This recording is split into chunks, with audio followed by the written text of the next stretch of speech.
not happy and not satisfied with the outcome of the election. So my question now is, what is next step? Eva, are you happy with the conduct of the election?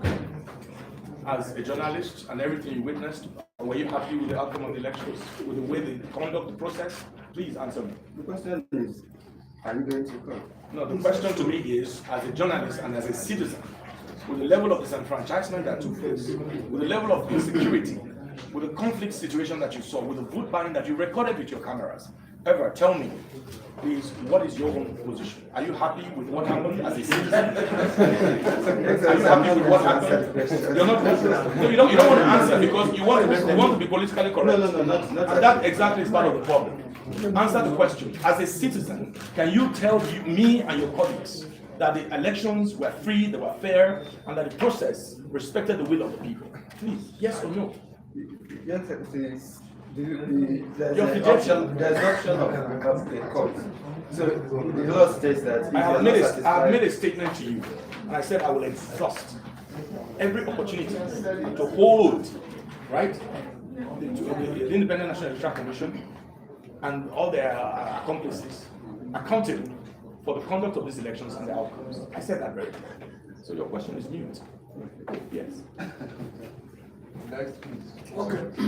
Excellency, Lawrence, you don't please my name. Yes. At every election, there is complaint about manipulations, rigging, and what have you.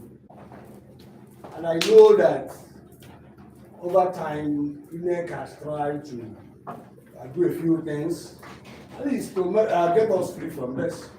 That was why talk about rivers and what have you. Now, after this election of last Saturday, we still return to where we were coming from several years ago. A situation where people now bypassed the rivers and then started intimidation and what have you. So what we're saying is, what do we do to get this process right? What do we need to do to at least combat some of these things? Thank you, sir. Thank you. Thank you very much. Thank you. Well, Mr. Joko, well, thank you. I'm happy to know that we're on the same side. Thank you very much. I'm happy to know that we're on the same side. But it's really, really unfortunate. That is why I said in my address, the problem is not democracy itself. The problem are the individuals who have been nominated, who have been appointed to head our institutions, right? So look at all the beautiful plans that INEC, National Chairman of INEC, or the Chairman of INEC shared with us.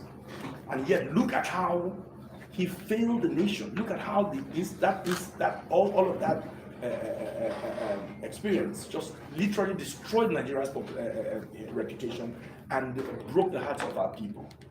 Look at the global headlines. Go and see the headlines cast by The Economist of London. Go and see the headlines cast by Bloomberg, by Washington Post, by New York Times. It's such a shame, it's such an embarrassment. And some of these guys will go down in history and so as some of the worst things that ever happened to our country. So my advice is we must not stop engaging the system. Because the question then is, what alternative do we have? We must not stop engaging the system. And that's why I said again repeatedly in the course of my address that we must not give up on democracy. It's not the system of government that is the problem. It is the individuals, the institutions that manage it on our behalf. That is the problem. We must continue to push for the right people to emerge as heads of those institutions. We must continue to even hold ourselves accountable. As you sit here today, was there anything you did on that day that you shouldn't have done? Was there anything you did to aid and abet the undermining of the popular will? So we must introspect as well, because these things never happen in isolation. The things you observed, did you report it the way you should have reported it? Did you give the prominence you ought to have given it? Did you escalate it in the way you should have escalated it? If you didn't, you're not any less culpable than the people who perpetrated it. Because as gentlemen of the press, you have an extremely important role to play in society. you have an extremely important role to play. And that's why the press is described as the third estate of the realm. Never mind that people may not accord you the respect or the prestige that your profession ought to attract. It does not in any way undermine, or it does not in any way, yes, it does not in any way undermine or mitigate the importance of the work you do.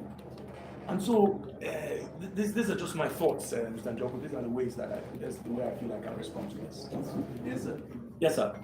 Michael Ban is my name, I write for Summit News. Okay, sir. I would like to move away from the election, what transpired during the governorship election. Okay. And we have known you from time immemorial as a member of the People's Democratic Party, but moved to ABGA, at the twilight of the just concluded elections. I want to find out from you, sir, are you going to remain in ABGA and build a party? Or have you finished with the party since the results didn't go your way? So for me, I hold a mandate. I'm the flag bearer of the All Progressive Grand Alliance here in Enugu, and it's a mandate that I respect and honor, and that's why I'm able to come out and say that we would pursue every opportunity available for us to obtain redress. Any other question? I have a question, sir. Yes, please. Mike Miladiago. I'll tell over time, after the elections, the politicians go back to base. The next election, we begin to complain of the same Nweke, the same individuals managing the electoral process. Do you have any plan to take a head on those who are unable to do what they're supposed to do? I want to use that words. You talked about people using fake result sheets.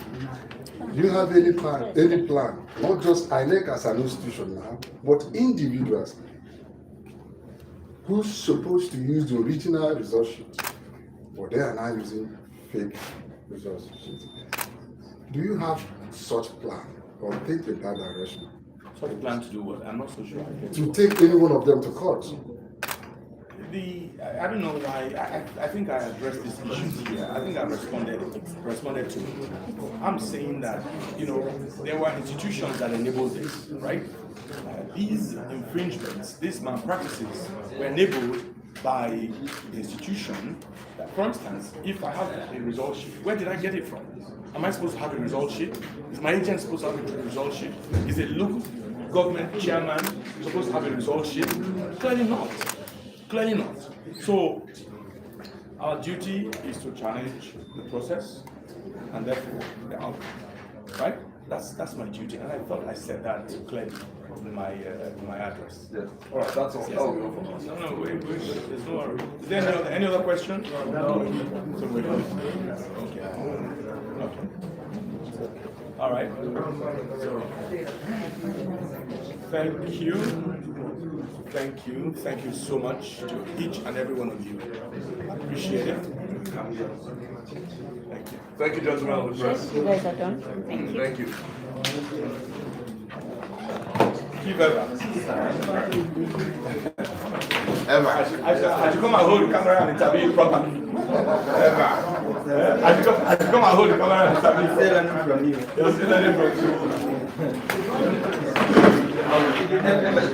you.